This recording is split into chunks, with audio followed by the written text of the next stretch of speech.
Mr. Chairman. Director, I appreciate your service in a previous life, and I got to confess to you, I was surprised when you used the phrase political bannering in your opening. I was not only surprised, I was disappointed, because you seemed to direct that towards the Republicans. It was the Solicitor General of this administration not 2 weeks ago before the Supreme Court who talked about the damage wreaked by the separation of families. Of course, he wasn't talking about Sarah Root's family, and he wasn't talking about Joshua Wilkerson's family, and he wasn't talking about Casey Chadwick's family or Kate Steinley's family. He was talking about the families of people who are not here legally, and that just struck me as a political comment that he made. And of course, it's not us on our side that advocate for sanctuary cities, which is quintessentially a political analysis that we're going to allow state and local officials to decline to follow federal process, but at the same time, we don't trust state and local cops enough to actually enforce immigration laws. That is a political calculus. That is not one done by folks on our side of the aisle. My friend from Maryland, Mr. Cummings, went to great lengths to quote from episodically from a single Republican. I've never heard him quote Secretary Castro, who has come before committees of this Congress and advocated for citizenship for all 12 million aspiring Americans. Like all 12 million can pass a background check. All 12 million, not a single one of them can't pass a background check. So if we're going to talk about political pandering, and if we're going to use your phrase, and you're the one who used it, I think we ought to at least acknowledge there's plenty of political pandering going on your side as well. Let me make myself very clear. Very clear. I was not referring to one party or the other. I asked for everyone to drop the political banter and fighting and help me get a system that works. All right. I want the record to be clear on that. The record's clear. Let's let the record be clear about one other thing, because I am vexed as to why Mr. Mejia was not detained. Can you tell me, as a former prosecutor, why the killer of Sarah Root was not detained?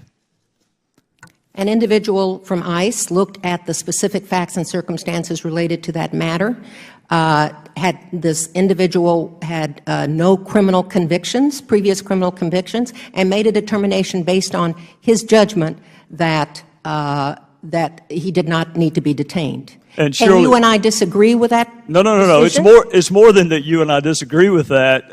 That individual was in fact wrong, because Mejia has failed to appear for court, has he not? Has he absconded? It's very easy to look back, sir. Very easy to look back, and yes, he has Well, absconded. I'm looking back so we can look forward and prevent the next one. And that's about all we can do, unless we have a crystal ball, is look back and see what facts we were given him. Mr. Mejia, the only two things you look at in a bond analysis are danger to the community and flight risk. Those are the only two things you look at. So help me understand why someone driving 3 times the legal rate of impairment who is not here legally, did he have any criminal history at all, any arrest at all? We did not find criminal history. I think I've been advised by Senator Ernst that he had some traffic violations previously. But criminal convictions, our records didn't indicate that he had. Has he failed to appear subsequently for court appearances? Subsequent to what? Subsequent to his killing of Sarah Root. Oh, no, he did not appear for his right, so he's failed to appear. That was my question. Absolutely. So the discretion exercised was wrong. These are tough decisions, sir. This one actually is not that tough to me, Director, with all due respect. It's not that tough. Okay. Federal judges... Would you have granted a $5,000 bond for that defendant?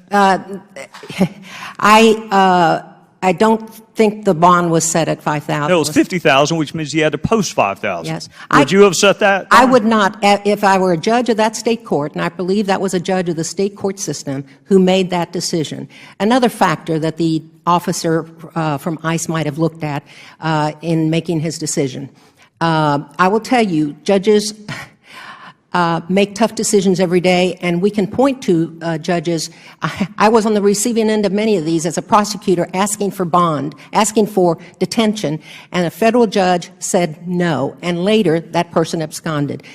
Unfortunately, it irks me every time, of course. Unfortunately, it happens a lot. Well, it does happen, and sometimes with tragic consequences. I'm out of time, so I will close up with this. I believe in a previous life, I'm sure you work with state and local law enforcement in addition to federal law enforcement. Absolutely. And it's always struck me as unusual that we trust state and local law enforcement with the enforcement of every category of crime. I'm sure you had them on some task forces, whether it be narcotics, whether it be human trafficking. We trust them in child pornography cases. We trust them in all categories of cases, including traffic enforcement. So why don't we trust them in immigration cases? Well, we do actually. We have a 287G program that we enlist the help of local law enforcement in helping us with immigration enforcement. There are a number of jurisdictions, and I've asked our people to expand that program. You've asked them to expand it because it seems like it's shrinking. No, sir. It's not shrinking, other than maybe a jurisdiction withdrawing. That I can't control. We beg them to stay, but sometimes they withdraw based on whatever consideration. So you do trust state and local law enforcement to enforce immigration laws, and you do not buy into the Democrat mantra that somehow racial profiling prevents them from being able to enforce that category of crime, but not any other category of crime? Well, that's a fully loaded question, which I'd like to break down, because there is racial profiling, sir. I'm not saying that it happens every day, but there is. And so for me to agree with your general proposition would require me to agree with parts of it that I don't agree with. Well, I'd like to have this conversation more, because there would be racial profiling in narcotics cases. There's racial profiling in traffic stop cases, and that doesn't stop feds and state and locals from partnering. So I'm just trying to understand why immigration cases are different. And I think I said they're not different. We have a You may have said it, but my Democrat colleagues have not. You may have. Gentleman's time's expired. The chair now recognizes Delegate Norton for 5 minutes. Committee, the gentleman is recognized.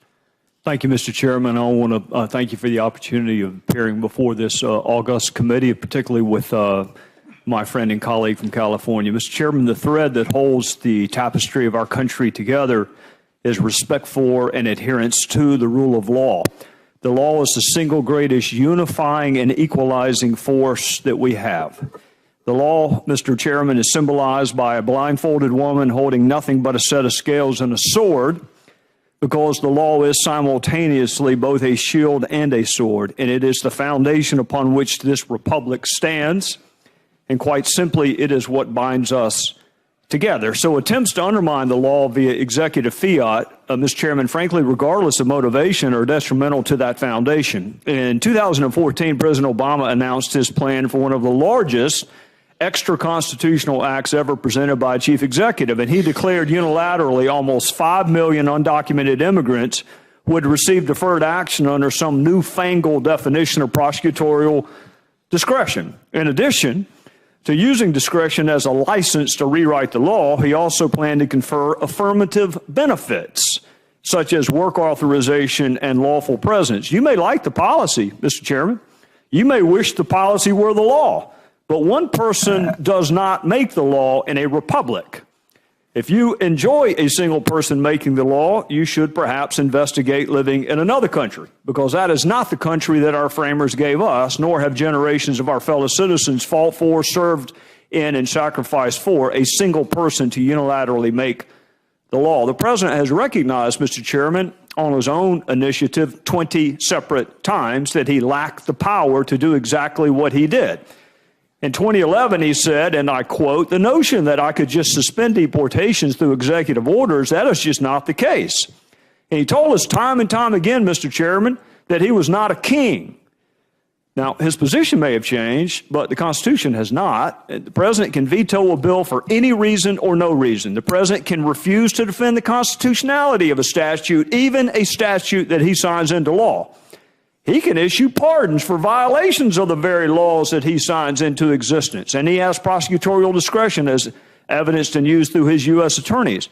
Mr. Chairman, that's a lot of power, but that amount of power apparently is not enough. What he cannot do is make law by himself. That is the responsibility of the Congress. And if this president's unilateral extra-constitutional acts are not stopped, future presidents, you may rest assured, will further expand the power of the executive branch, threatening our constitutional equilibrium.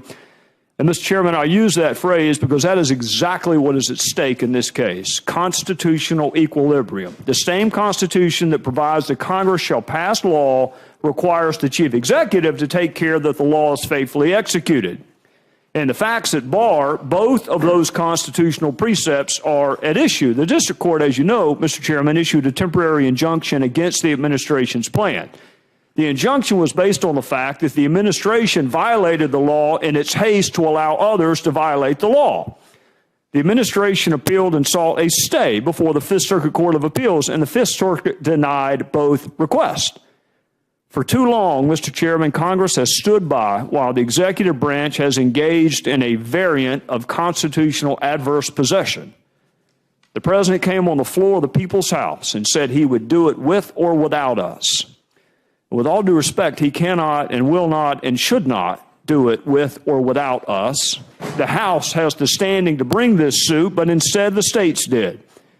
And since the House has standing to bring the suit, of course, it has standing to weigh in on the briefs. And Speaker Ryan is correct to do so in this fashion. Today, Mr. Speaker, it will be immigration. Tomorrow, it may be the criminal code, and then it will be something else. And I caution all of my friends, today you may benefit from the non-application of the law. Tomorrow, you will cry out for the law to be enforced. And once weakened, it will not be repaired. So the House not only has a right, Mr. Chairman, but quite candidly, an obligation to stand up for itself. And frankly, I think we ought to do it more often. And with that, I would yield back. Chairman Gowdy, thank you very much. Ms. Loughran, welcome. We're delighted.